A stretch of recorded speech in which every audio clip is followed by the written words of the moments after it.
Welcome to ET unlimited. Rajendra Nagar నియోజకవర్గంలోని youth leader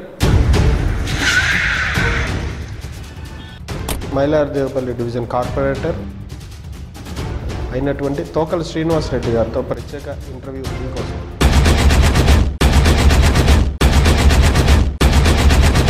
మీరేం చదువుకున్నారు? నేను ఎయిర్లైన్ అండ్ ఎయిర్పోర్ట్ మేనేజ్మెంట్ చేశానండి, Srinidhi college, Vaughn institute of aeronautics. ఏ సమస్యలు చూసి మీరు బాధపడ్డారు? మీకు ఈ విషయాలు బాధ పెట్టినట్టుగా కల్తీ, కాటేదానంటే కల్తీ అనే అంశాలు బాగా ఎవాబరేట్ అయిపోయాయి, బాగా ప్రచారం. అట్లాంటి వాటి మీద మీరు దృష్టికి పెట్టలేదా? అసలు ఆలోచన చేశారా? పరిశ్రమల్లో కల్తీలు కానీ వీటి మీద ఎలా అరికట్టాలనే అంశాల మీద ఆలోచించారా? ఖచ్చితంగా కల్తీ విషయాల మీద అవగాహన సమస్యల మీద స్టార్టింగ్లో మీరు తిరిగినప్పుడు ఎట్లాంటి సమస్యలు వచ్చినాయి అని మీరు ఇందా చెప్పారు. వాటిలో వేటిని ముందు సాల్వ్ చేయాలని వరుస క్రమంలో అనుకున్నారు? ఎన్ని కోట్ల రూపాయలు అభివృద్ధి చేశారు ఈ 2.5 yearsలో?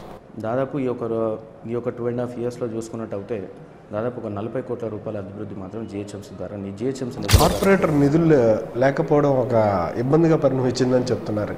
మీ వరకు ఎట్లా ఉంది? చిన్న పనులు చేయాలన్నా వాస్తవానికి నాకున్న అనుభవం పరంగా నేను చూసిన 2 సంవత్సరంలో నేను చూసిన పరంగా చూసుకుంటే మాత్రం కార్పొరేటర్ ఫండ్స్ లేకపోవడమే మాకు పెద్ద అడ్వాంటేజ్. ఎంపీ ఇవ్వాలనుకుంటే ఎక్కువ ఇవ్వచ్చు.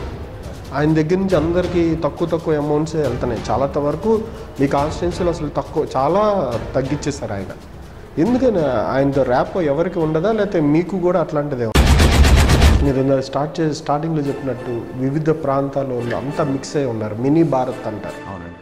మీ డివిజన్ ఇక్కడ అన్ని సమస్యలు అంటూ ఉన్నాయి. శాంతి భద్రతల విషయంలో ఎట్లాంటి జాగ్రత్తలు తీసుకున్నారు? యూత్గా ఉన్నారు, ఏజ్, మ్యారీడ్.